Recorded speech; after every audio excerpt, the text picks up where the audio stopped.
Are there any drummers in the house? I play percussion. Because you couldn't play anything else. Shut up. Come here, dude. Hey, man. Did you touch my drum set?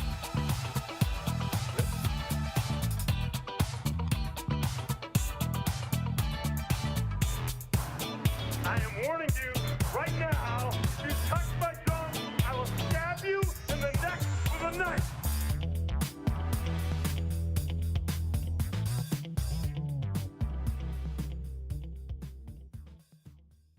Not quite my tempo. It's all good. No worries. Here we go. Hey guys, welcome back to the Drumheads podcast. My name is Daniel and this is episode 101 with Andy, aka the Drum Tamer. Oh, yeah! So yeah, this was a great episode. I don't know why I started that way, but let's just go with it. Yeah, so it was great to have Andy on the podcast. He is a drum tech based out of Nashville, Tennessee. He drum techs with Brad Paisley's drummer, and then he does, gigs and stuff on the side as well. But it was great to have him on. I said during the podcast, I think he was the first drum tech I had on. That is incorrect. I had on Chris from Big Fat Snare Drum back in the Dizzy when he was drum teching, and but now he's doing more Big Fat Snare drumming. So, yeah, I just wanted to put that out there. But it was great to have Andy on because you really got into the mindset and what it's like to be a drum tech. You have to almost put yourself out of your comfort zone of well, this is the way I like it. That's not gonna work. You got to do it the way the drummer you're working for with. Learn their sensibilities, learn their, their kind of things they like to have their kit sounding like, set up and all that kind of stuff. So I learned a lot about that, and I also learned a great piece of advice about if you're wanting to get into that kind of, thing, is you've got to have a job that's flexible. You can't just, work a job and then they're like, hey, you want a drum tech? Oh, I can't, I gotta work. You gotta work somewhere that's gonna be kind of like, okay, yeah, that's fine, we'll see you in a couple weeks. Has kind of a loosey-goosey attitude, nothing crazy. So I just found that super interesting. And like every podcast, no two are alike. It's like a snowflake. It's you learn. I came away with so much more information I didn't know about this. Kind of, I guess culture. I guess you could say, because drum teching it's a culture. So I learned a lot about Andy, and he's just a gear guy. Like he just knows all kinds of gear stuff. So that was the other thing he said. Make sure you have the passion for drums and learning about them, breaking them down, knowing the ins and outs, and just hearing the stories of the road. It was really cool. I'm definitely gonna have him back on just to hear the stories, because I could listen all night. So but yeah, he also reviews some drums and stuff like that. So right now he's got a Gretsch kit that I think he's sold, but he's selling drums. He's got a couple of Barton drums, some other drums from other companies, Sugar Percussion. So yeah, it was just like I said, a great learning experience. So you can go follow him on Instagram. That's his biggest platform, kind of like myself. There is some guy on YouTube from Australia who's got the same name, so don't be fooled by that guy, because I was doing my research. I'm like, he's not Australian, this is weird. And I'm like, this doesn't even look like him. So yeah, just follow him on Instagram. And so here it is, episode 101 with Andy, aka the Drum Tamer, off the top turnbuckle. Bam! See ya. Hey guys, there are multiple ways you can help out the podcast. First is you can go to iTunes and leave a positive review of the podcast. So you could put 5 stars for the podcast, also subscribing to it. So if you have a iPhone, it's super easy because you have a podcast app built into your phone. So go type in the Drumheads.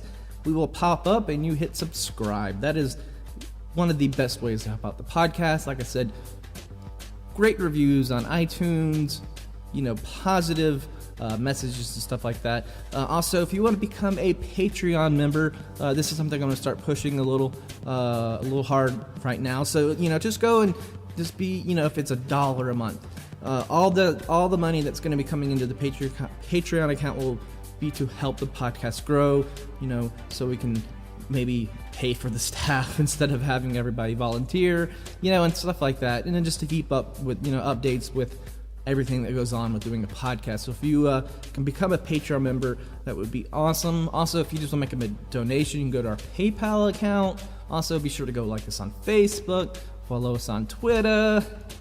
I'm pretty sure you're already on Instagram and you've liked us there, but if you are new to Instagram, go check us out there. That's our biggest following right there. And just, thank you. So all that, Patreon, iTunes, liking, subscribing, all helps out the podcast. So thank you very much. I just want to take a moment to thank one of our sponsors, Regal Tip Drumsticks. Regal Tip is so awesome. They've been such a vital part of help growing this podcast. And I just want to take the time to thank them. And to be sure, if you're looking for some drumsticks, go check out our friends at Regal Tip. Go to their website, regaltip.com. You can check out all the sticks that are available. They make excellent brushes. They make excellent drumsticks.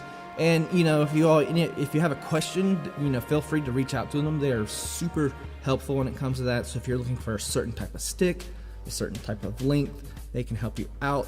And I love what they're doing with the internet drummers, you could say. It's a very collaborative community, and they've come on board, and I find that so refreshing. So I just want to thank Regal Tip again for their sponsorship. And if you're interested, just send us a message. You can also become a sponsor. But again, if you're looking for a good pair of drumsticks, go to regaltip.com, and you will find yourself a collection of great drumsticks. Thanks, Regal Tip. You guys are awesome.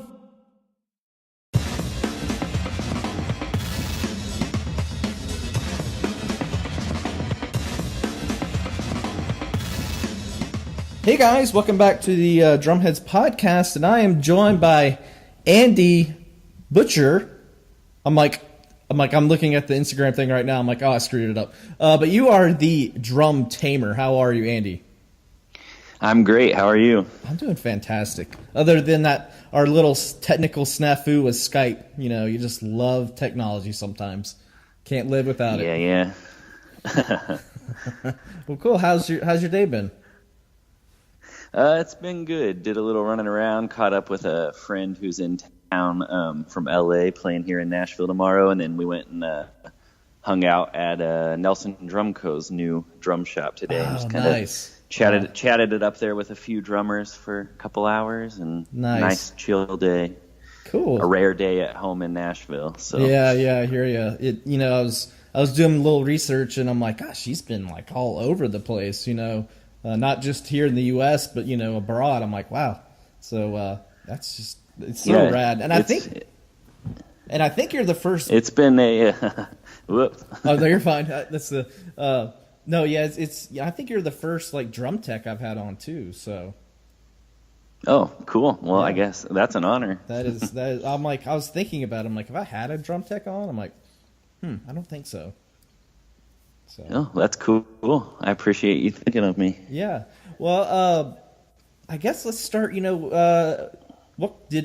kind of family did you come from? Did you come from a musical family, or are you kind of the black sheep? A little bit of both, I suppose. Really, the only real musical person in my family that I can think of is my dad's father, my grandpa. He was a great bluegrass guitarist. Grew up in Kentucky, in Butcher Holler, which is referenced in Loretta Lynn songs and all that. Grew up next door to Loretta Lynn. My grandpa and Loretta Lynn are first cousins, so there's some music there in that side of things for sure. Yeah. But as far as my immediate family, my mom, dad, brother, sister, I'm definitely the only one who's done anything with music at all. Nice. So yeah, not necessarily a musical family, but yeah, I guess generations before me. Yeah. Was music part of the household, just playing records or whatever?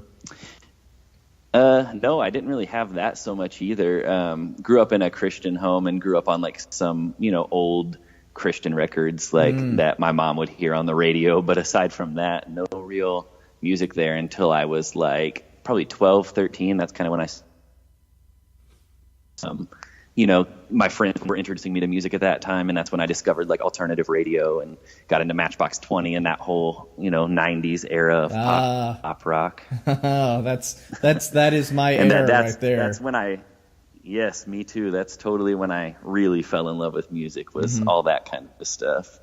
Yeah. So that was in like 95, 96. So yeah, that was. For me it was a little. Let's see, it would have been. Yeah, late 90s, like kind of 97, 98, around there somewhere. Yeah, the Oasis and Matchbox 20 and Counting Crows. There's so many awesome bands from that time. Yep. So who was that first drummer that kind of like, resonated with you? That's a tough one. I think for me it was probably came a little bit later on, a little bit after that. Jimmy Eat World. I got that was a few years after I started playing drums. I got real into Jimmy Eat World, and that was probably my biggest influence playing. It was Bleed American, Futures, and Chase This Light, like albums in a row. I loved every song front to back and have listened to them hundreds of times. Yeah. And I feel like those records definitely had a bigger influence on me than pretty much anything else out there, I think. Who's the drummer again? I'm blanking on the guy's name. Zach Lind is his name. Okay, yeah. Okay. Yeah, how so I grew up in a conservative Christian household as well. How you don't have to say or not, but how did you bring in that music? Was it through friends, or how did your family react? Because my mom like freaked out. Oh yeah, I grew up in a family where some of the stuff like I was discovering through friends and on the radio, like the Matchbox 20 and all that stuff, probably would have been pretty frowned upon. But I was pretty secretive, and I'd tuck myself away in my bedroom and pop my headphones on, and jam that stuff for hours, and they had no idea. Well, like what I did is I would put like the secular CDs behind my Christian CDs. So like if the off chance my mom like happened to get a hold of my CD case, she'd be like, "Oh, DC Talk, Supertones, blah blah blah," and I'm like, "Yeah," but it was really like you said, Matchbox 20, Korn, all these secular bands that were no. So yeah. Yes, so sneaky of us.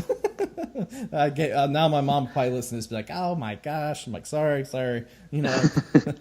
just it's all right. I think she'll forgive you. Yeah. I think after almost 34 years on this world, she'll let that one pass. But did you play in any like school bands or anything like that, or? So I never did the school band thing or marching band or anything. The story of how I started playing drums and joined my first band is pretty funny. There was so I was 12 at the time, and there was a group of kids at my church that had started a band, and they were all like 17, 18 years old, like, juniors, seniors in high school. And I used to just kind of sit around and watch their rehearsals. And one night I was sitting there, and they were taking a little bit of a break, and I was just kind of like walking around the drum kit. So they had a drum kit, but they didn't have a drummer. The lead guitarist would like step in and play drums for a few songs. Okay. But I was hanging out near the drum kit, just kind of eyeballing it, and one of them was finally like, "You can sit down and like play around with them if you want." And I sat down and just kicked, everybody's first drum beat, and everybody's jaws dropped, and they just looked at me and they were like, "We didn't know you played drums." And I was like, "I didn't either." And right there on the spot, they're like, "Well, do you want to be in the band?" And I was like, "Of course I want to be in the band." Yeah. So I joined my first band at 12 years old, and played. I mean, I played a lot from the time I was 12 all the way up until just a few years ago, really, when I started, my mindset started to shift a bit and went for the tech thing, and that's kind of become my thing. But yeah, I was able to stay pretty busy there for, I don't know, many years. Oh, wow. Well, all started there though with that one little rehearsal. Nice. Yeah. I mean, I don't know what I'd have done if it was, if I was in your, I've been like sat down and like, just something, but to have that beat just come out of you naturally is awesome. Yeah, I think that just came from, I was always getting in trouble in school growing up, just from tapping on my desk and banging around with pencils. And one teacher even picked me up and moved me like out of a desk so I couldn't tap on it, and sat me on the floor like up against a file cabinet. Oh no! I didn't even realize I was doing it, but I had my hands behind my back tapping on the file cabinet. And then she was like, I don't know what to do with you. I'm going to tape your hands to the wall. It's like, well, I'll figure a way out. Pretty Don't much. worry. Yeah. But apparently when I sat down at the drum kit the first time, whatever I had tapped out on my desk for all those years just naturally translated to the drum kit. Oh, that's awesome. That's awesome. So, so the school band it never really appealed to you, or just meh? Partly it was that I went, from all the way from like kindergarten through 7th grade, went to a small private school that didn't even have school band. And then by the time I went to a larger school, my freshman year of high school, I was just like so far behind any of the kids that had like learned to read music and all that, that I just never really gave it a shot. Partly because I was intimidated, and partly because I didn't think it was that cool at the time. And I was like, I want to be a rock star. I want to play the drum kit, and I don't want to be doing like marching band.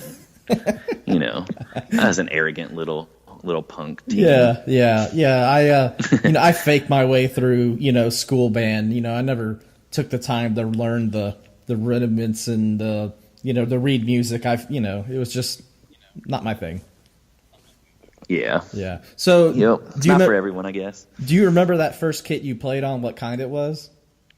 Yes, it was actually a 70s Ludwig in, I believe it was a burgundy sparkle, like a rare, maybe it was a late 60s. It was a late 60s, 70s, something like that. It was a guy at the church. It was his kit that he learned on when he was younger. Oh, nice. Had sat in storage for years, and he let this band borrow it. So that's the kit that I learned on.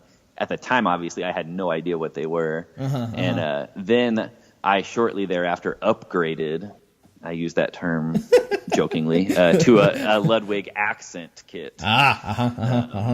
So that kit got returned to that guy, and then all these years later, I finally went back to him and was like, hey, do you still have that kit? I would love to buy those from you. It's the kit that I learned on. And he goes, unfortunately, when you gave them back, I let another kid borrow them for him to learn on, and I've never seen them again. So that kit's it's out there somewhere. I'll never see them again, I'm sure. But you never. I would have loved to have owned those. Oh yeah, you never know with the internet these days, and you can probably track them down pretty easy. But yeah.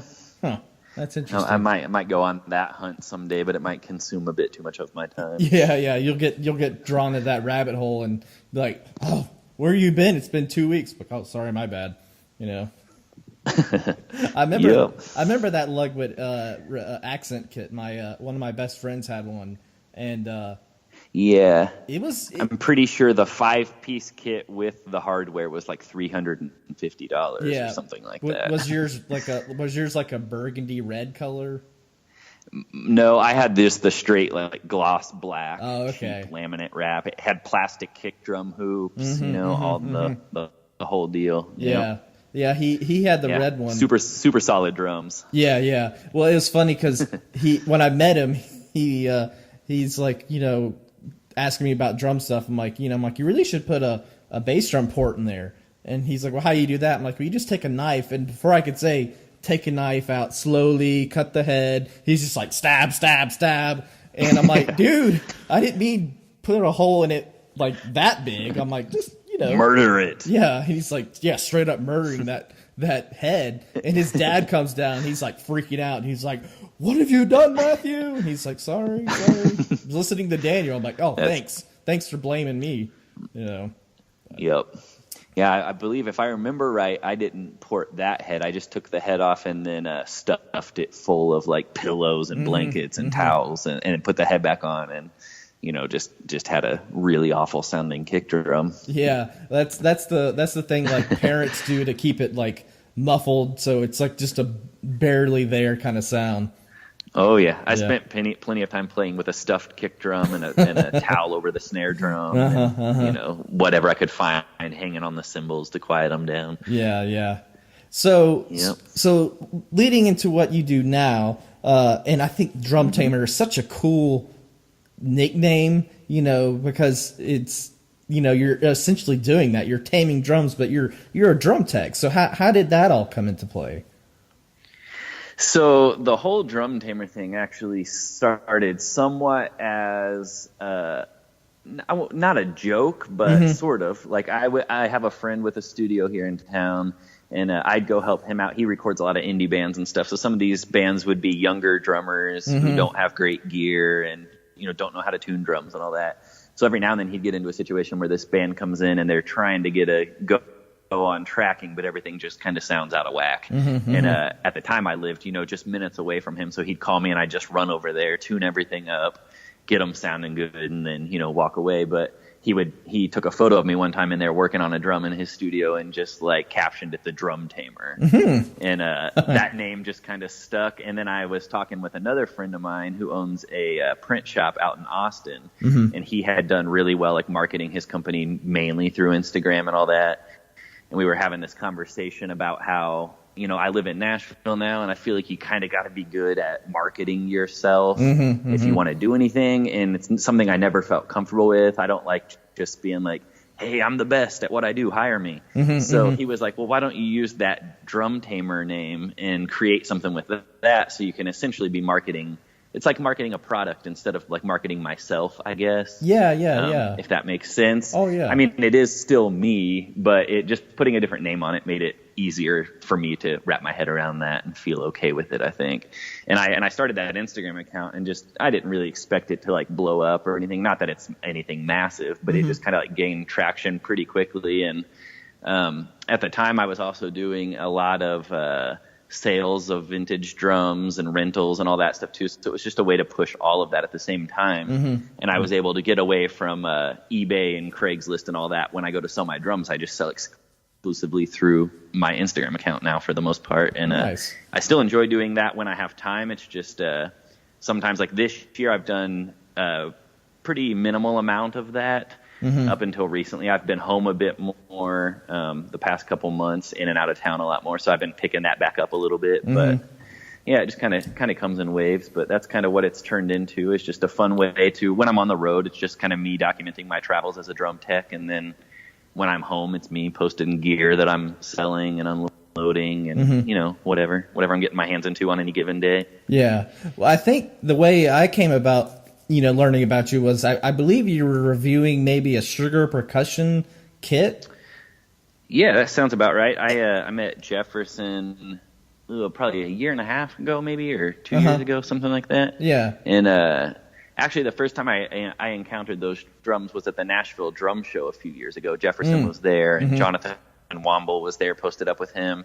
They had some of the snare drums on display as well as a kit, and I just was picking up a couple of the raw drum shells and was like, these are the craziest, most awesome things I've ever seen. Yeah. And then when I finally got to play one of those cedar snares, I was just like, most people who know me know that I'm not a huge believer in high dollar instruments because I'm very much a believer in the fact that there's tons of great instruments out there that cost next to nothing these days.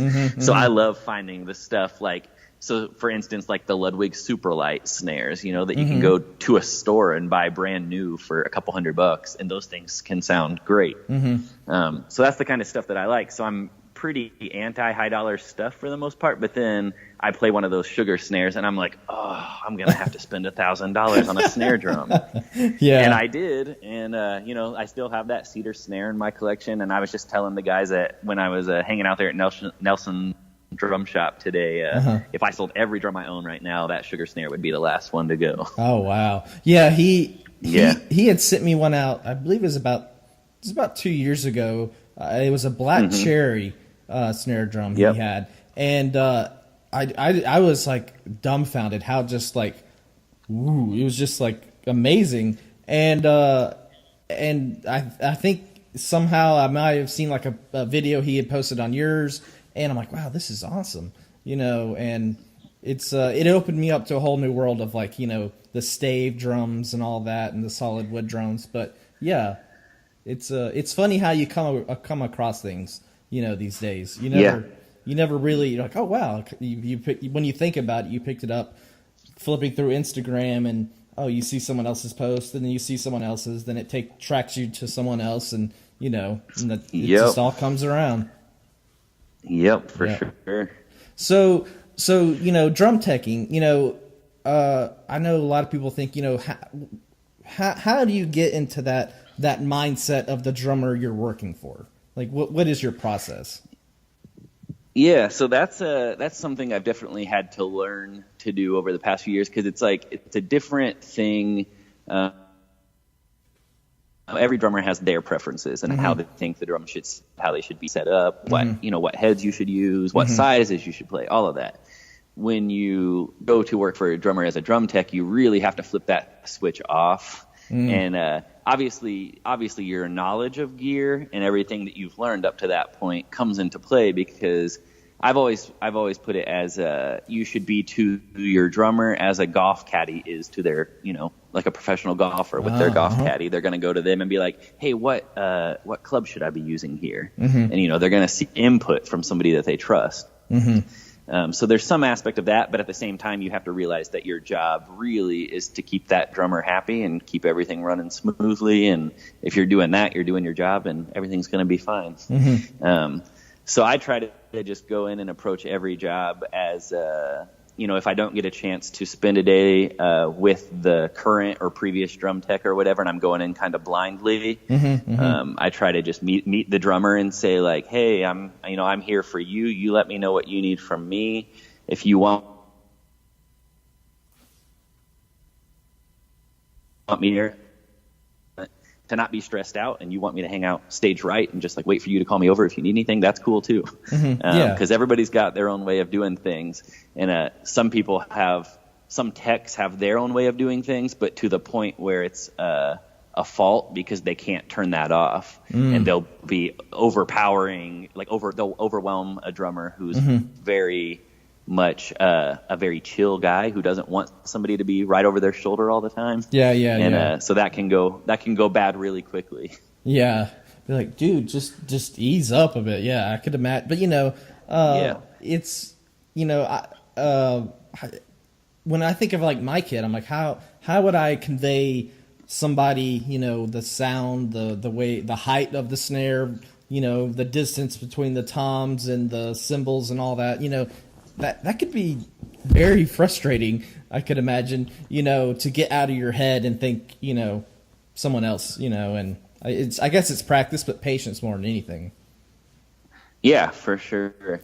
It totally is. And a lot of it's just getting in there with the drummer, making sure everything's comfortable, and then spiking everything and marking everything to the point where a 5-year-old could come in and set it up. That's my approach. Oh, nice. That way, every day that kid is going to feel exactly the same to the drummer. That's what's going to keep them feeling like usually when you walk into a new job, that drummer is obviously not going to trust you right off the bat. Like you're going to have to prove yourself over the course of a few shows. Yeah, totally. But the idea for me is always by the end of show 3, I want that drummer to have 100% confidence in me. And then when he comes in the 4th day, he probably won't walk in and sit down at the kit until he walks on stage, because he knows everything's going to be right. Nice. And that's kind of the point you want to get to, because that's when your guy's going to have confidence, and he's not going to be freaking out in his head because he's worried that something's not right. There's a lot of trust there, so it is a big responsibility too, because you totally blow something one time and then that trust can go out the window. Yeah, totally. Which that segues into a question I've been asking lately is, what is the worst gig you've ever had? It could either be you as a drum tech or you as a drummer. You could choose. Oh, I'm sure as a drummer there were plenty of awful ones that I've kind of blocked out of my memory. But in recent years as a tech, I was telling this story to a guy today, a friend of mine who's kind of wanting to break into the drum tech world. We had lunch today just to chat about that. And I was telling him this story about, it was at the end of last year when I was working with AWOL Nation. And, we had a very smooth year all year. Isaac is probably the most low-maintenance drummer I've ever worked for. And just had, no major issues all year. Tiny little things like, the snare mic fell. I'm going to run out and tighten that up real quick. Like, that's all we dealt with all year. And then going into this run of shows in December of last year, I ordered a new drum rug and had it delivered to wherever that first show was starting, somewhere in Florida. we did a line check and whatever, and I was making sure to really lay into the kick drum to make sure it was staying in place, and everything seemed good. And then the band gets on stage, and within 20 seconds into the first song, Isaac's looking at me freaking out because his kick drum is sliding like crazy. So I run out there, and I'm essentially behind him, reaching around each side of the drum throne, grabbing the kick hoop and pulling it back and just holding it in place until the song ends. And then right after the song, I run over to the stage manager and try to find some sandbags or whatever, and of course they don't have any.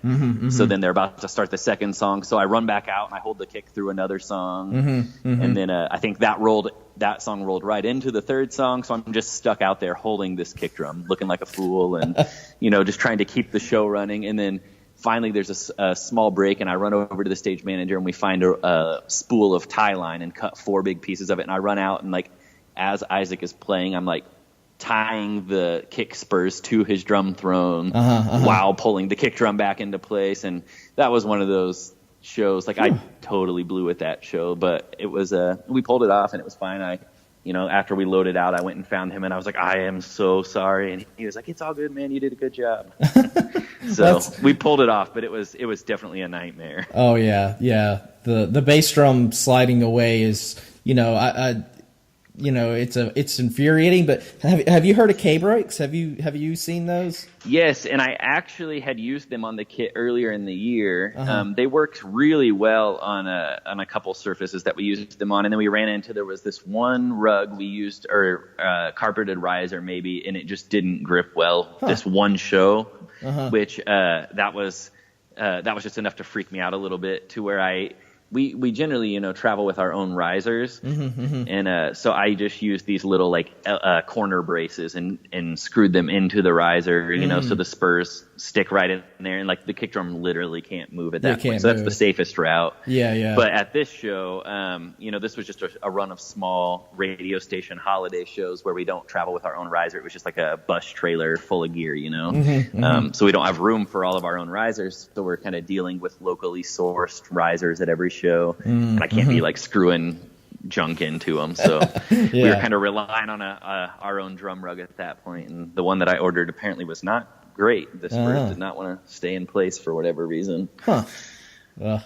Those little things, just you're like losing your mind. You're like, oh, come on. Yeah.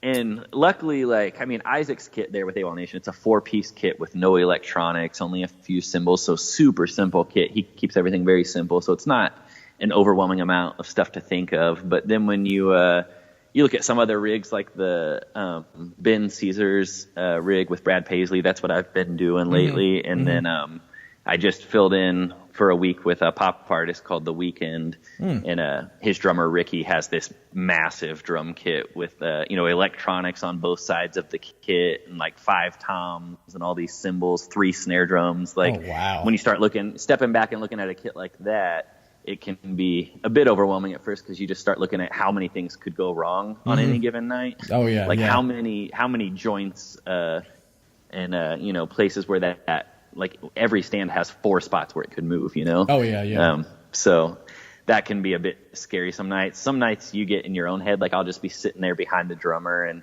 looking at all that stuff and just thinking man, I wonder if anything's loose right now. I wonder what's about to fall over. Yeah. And generally everything's good because I did my job earlier in the day and I checked everything, but still you second guess yourself sometimes, and it happens. Sure. For sure. Yeah. It's hard to get out of your head sometimes, just to relax and enjoy the show or whatever. You're almost at that crisis mode of something's going to happen. I know it.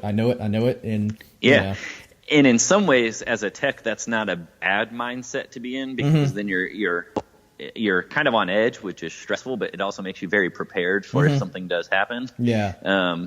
Where a lot of people get themselves in trouble, I've always noticed over the past few years, that any major issues that happen during a set, to me, they seem to tend to happen at the end of a tour, when everybody's kind of in cruise mode. Everybody's kind of just turned off their brain and is just kind of flowing and rolling with the routine, and then stuff gets overlooked. And that's kind of when when you're getting too comfortable with the job is kind of when things start to go wrong. Yeah. Well, and it's not like you're a guitar tech where, it's a quick handout if it's a broken string or, something like that. You've got one at the ready. You don't really have like a, a whole nother drum set you can pull from. You can have exactly. You can have snare drums behind you and pedals, but like if the kick, the bass drum head bursts, you're kind of like, well, yeah, I'm pretty sure every drum tech would agree that is the number one scariest thing that's always on the back of our mind. And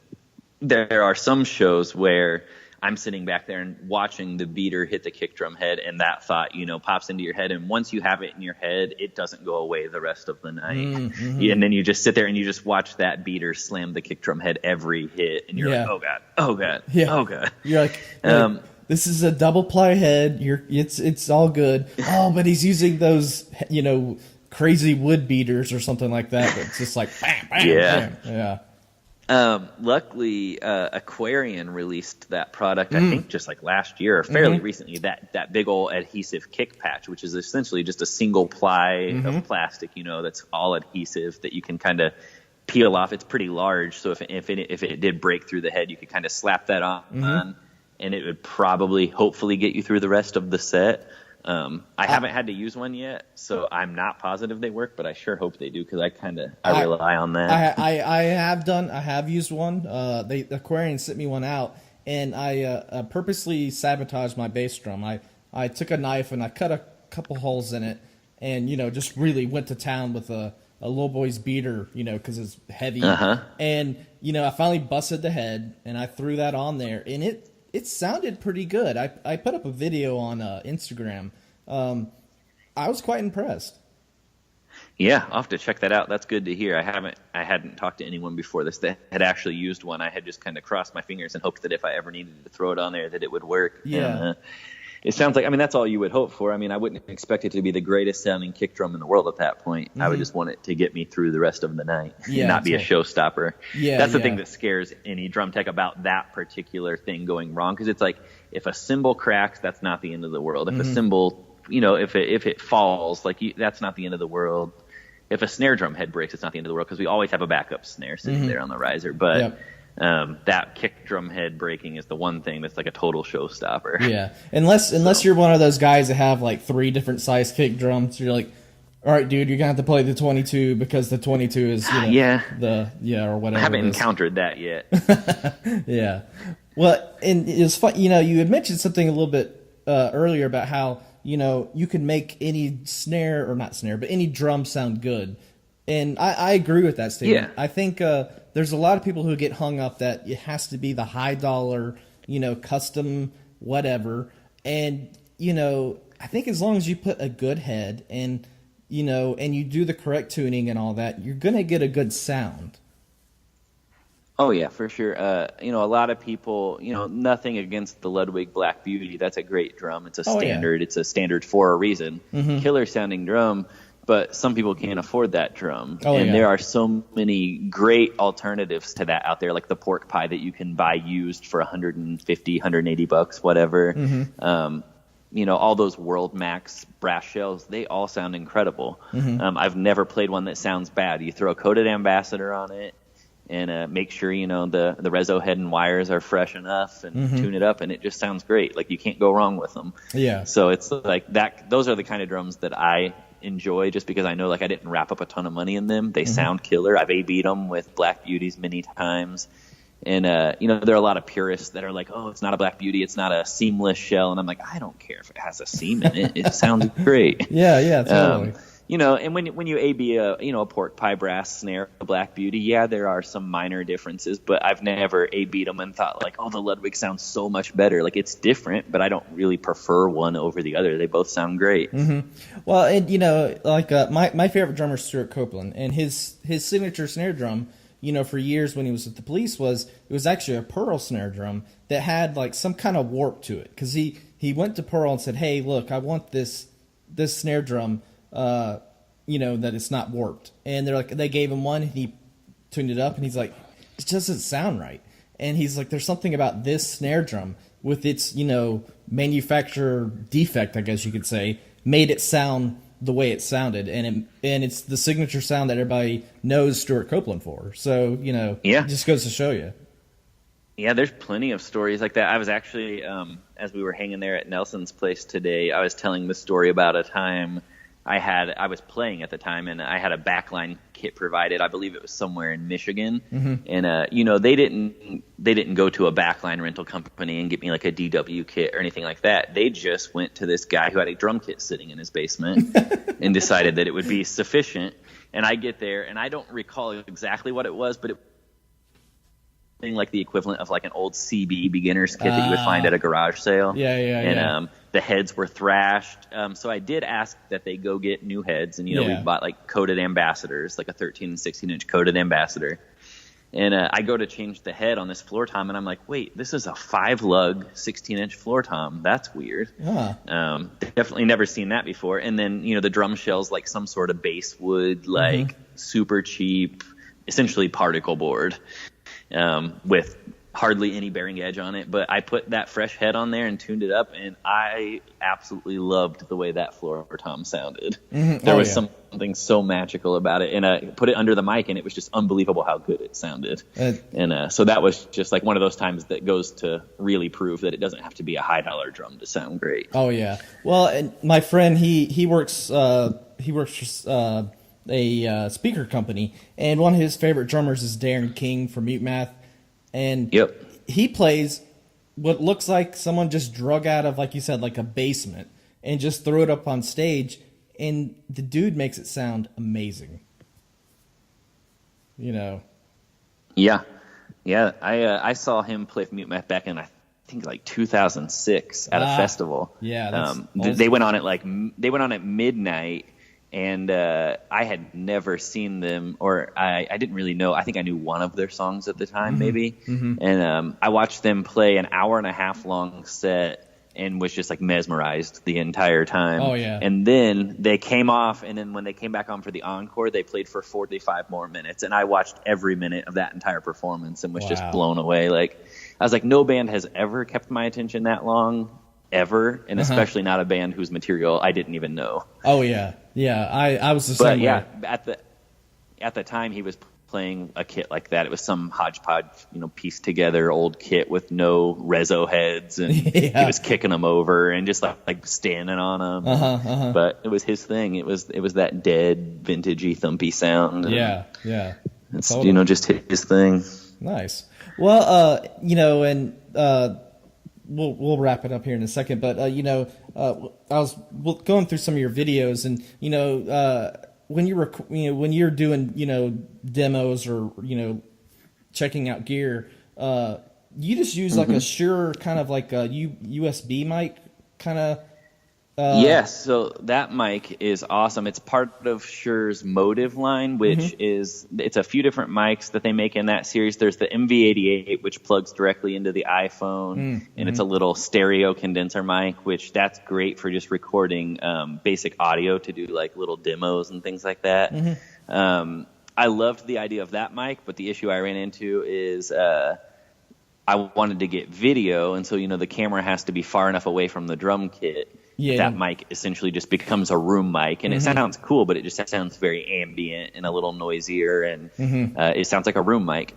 So I was like, man, how do I find a mic that allows me to record the audio straight to my phone when I'm taking a video? Like, I didn't want to do any editing on the back end. I didn't want to have to like put the audio and video together and all that, because nobody has time for that. Somehow all these guys on Instagram have time for that. I'm still trying to figure it out. I'm like, I don't have that time. So a Shure rep here in town hit me up, and he's like, hey, I want to give you some of this Motive stuff to try out and, see what you think of it. And the MV51 is a large diaphragm condenser that plugs directly into the iPhone via lightning cable. And then there's actually a Shure Motive app that you can go into, and you can do like some minor EQ stuff, and you can add a little bit of compression, and there's a limiter on there and all that. And you kind of set your settings to where they sound best for whatever you're doing, and it stores them within that microphone. So every time I plug that mic into my phone and record a video, I'm just getting my settings, and I'm getting the audio from that mic directly on my video. And so when I post video demos of gear that I'm selling or whatever on my Instagram, that's the only mic you're hearing. It's just that MB51 right over the kick drum, kind of placed right in the middle of the kit, and it just kind of picks everything up nice and evenly, and it does the job pretty well, better than anything else I've found so far. It does sound good, because I was quite impressed. I'm like, wow, that sounds really good. And I'm like, well, if I ever talk to him, I'm like, I'll have to ask him about that, because I was super curious what it was. So I always try to remember to hashtag made with motive. That's like their little hashtag for those Shure mics. I always try to remember to do that, and I always forget. So every video I post, at least one person comments and says like, hey, what mic is that? And then I go back and add that hashtag, and then I answer them and, just tell them what I'm using, because it's pretty cool. I think most drummers should have one of those around just for, anything. Recording little demos for their band or whatever. All right, duly noted. Making a note right now. Buy Shure mic sometime. Christmas maybe. But yeah. Well, so what do you like to do that's not outside? What's out, or what do you like to do outside of drums? Do you have any other hobbies? Man, I've gotten that question a lot before, and I have a hard time answering it. Like, I really don't do much outside of drum stuff. I got my hands in drum stuff pretty much every single day. So like if I'm not on the road, I flew home Sunday and essentially ran by a store and picked up some heads that I needed and went straight to a session for this metal producer and changed all the heads on all of his toms for his Yamaha kit, and got the drums all set up for the drummer to come in and start tracking for this metal record. And so I flew home from Vegas Sunday, went straight to that, and ended up being there until like 1 a.m. Came home and slept for a few hours, woke up and went right back in the morning to finish all that stuff up. And then so yeah, it's just a lot of running around doing drum stuff even when I'm home. So I don't really have any hobbies outside of drum stuff, I guess, anymore. That's fine. It consumes my life. Well, it's funny. The first person I ever had on the podcast was Chris Coolis from OAR. And I asked him the same question. I actually texted for him a bit last year. Oh, nice. He's such a great dude. Yeah. He was. I asked him to be on the. I just started the podcast, and they were coming to Asheville here in North Carolina, and I'm like, well, let's see if he's available. I'm thinking he's going to say no, or he's going to be like whatever, and he's like, yeah, let's do this. I'm like, oh crap. I've got to figure this out all of a sudden. So yeah, great dude. But yeah, he said the same. He gave the same answer of just like, I'm all consumed by drums. It's whether it's reading about them, watching videos, learning from text. Because he was one of those guys growing up who wasn't really into his drums. Like he just bought them and then played them, but didn't really put a lot of thought into, all the features and stuff like that. So yeah, there are so many guys out there like that. A lot of professional drummers even who have just been that way their whole lives. They just have never cared about the gear. They just want to play, and that's probably why they're such great drummers. And that's probably why there are guys like me who are incredibly mediocre drummers but know all the ins and outs of the drums. Like I became a gearhead so early on, and some of my old band members used to make fun of me so hard because I just used to sit and like read Musician's Friend back in the day, and like they would list any piece of gear, and I could tell them to the penny like how much that pice of gear cost and anything they wanted to know about it. So I was like that kind of gear nut, and always trying different drum heads and different tunings, and just constantly playing with stuff. And I always like had this sound in my mind that I wanted my drums to sound like, and I would spend hours and hours and hours on any given day just like chasing those sounds. And then when it came to actually playing the drums, I was kind of like, I don't know much about playing drums, but they sound good. Yeah, they sound awesome. Yeah, that's why I named the podcast The Drumheads, because I'm one of those guys. I'm a gear nut. Like I try to break down every component of someone's drum set and learn, like Stuart Copeland. I'm like, I've learned like all the history I can just about that guy's snare drum. So I hear you on that for sure. Yep. Well, cool. Well, dude, this was fun. I really appreciate you being on. I love these conversations. You get to hear so many different stories and point of view, and it's great. Yeah, I appreciate you asking me to come on here. It's fun. So, just what advice would you give to anybody who's wanting to start to be doing a drum tech? Yeah, I kind of had, so I've been, I'd say over the past year and a half or 2 years, pretty regularly, at least a few guys a month, I'll get an email or whatever saying, you're like, hey man, I'm really interested in getting into the drum tech world. Like, how do I do that? Like, what does that look like? And early on, I didn't really have an answer for him. I was just like, I don't know, good luck. And I've really kind of learned the job enough at this point that I have a little bit better advice than that. And usually my advice is to, first of all, learn everything you can about drums. I mean, literally everything. Just spend time experimenting. Find someone who has a bunch of gently used drum heads that you can buy dirt cheap and learn. Like if you take this specific snare drum and you put a 2-ply head on it versus a 1-ply, or a heavy 1-ply versus a lighter 1-ply, 30-strand wires versus 20-strand wires, all of that kind of stuff. Just play around with stuff and have fun with it and hear the differences that everything makes on the drum kit. Learn that side of things, know everything inside and out.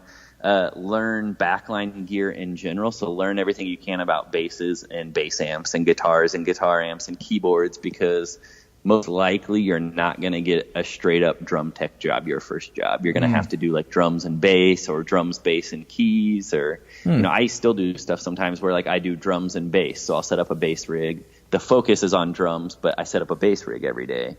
Or currently with the job with Brad Paisley, I set up the drums every day, change heads, tune them up and everything. So the focus is all there. But I also set up 3 keyboards and a computer that runs through a Mo2 to run some backing tracks and stuff. So I set all that stuff up every day too. And during the show, I'm hands off with that side of things. And I just focus on Ben. But that is part of the job too. You know, you have to kind of know the basics of routing, all that stuff, and the signal path and all that. So definitely just gaining all the knowledge you can about that is a good start. And then my biggest piece of advice is always just to keep your schedule, like find a way. I know it's hard because you got to go out and make money somehow and you have to have some sort of job. But keeping your schedule as open as possible so that when somebody hits you up saying like, hey, we're really desperate, we need somebody to leave tomorrow for 3 weeks. So keeping yourself in a position where you can say yes to that. And that's generally how a lot of guys are going to get their first job. It's because you're the only guy that's available. And they're going to be like, oh, well, you don't have a resume, but you're available, so we'll take you. Yeah. So that's always the biggest thing. Once you get, 2 or 3 names on your resume, it gets a lot easier to find that work. Because people, when you hear about a drum tech job, people are going to be like, yeah, send me your resume. And it's like, well, I don't really have a resume. That's kind of a no-go a lot of times. Yeah. But if they're desperate enough, they'll take you. Yeah. Or they're fudging their resume. It's like, you played with John Bonham? Like, you're only 12. Yeah, that's I have heard some stories, and I know some people who have done it, and I would be too scared to do that. It's it just takes one phone call. Like, you could say like, oh yeah, I've teched for this person and this person, but the music world's pretty small when it comes down to it. Totally. And whoever you're handing that resume off to probably knows someone who's worked for one of those artists. Oh yeah, for sure. And so if they call that person, they're like, hey, what do you think of this guy? They're going to be like, who? I don't know that guy. And then that raises a red flag, and it's pretty easy to that kind of stuff travels quickly, and you don't want to be that guy. Yeah, you definitely don't want to be that guy. So my advice is to be honest and get the job the right way. Totally. Well, cool, man. Well, anytime you want to be back on, just hit me up. I love talking gear. I could talk the rest of the night.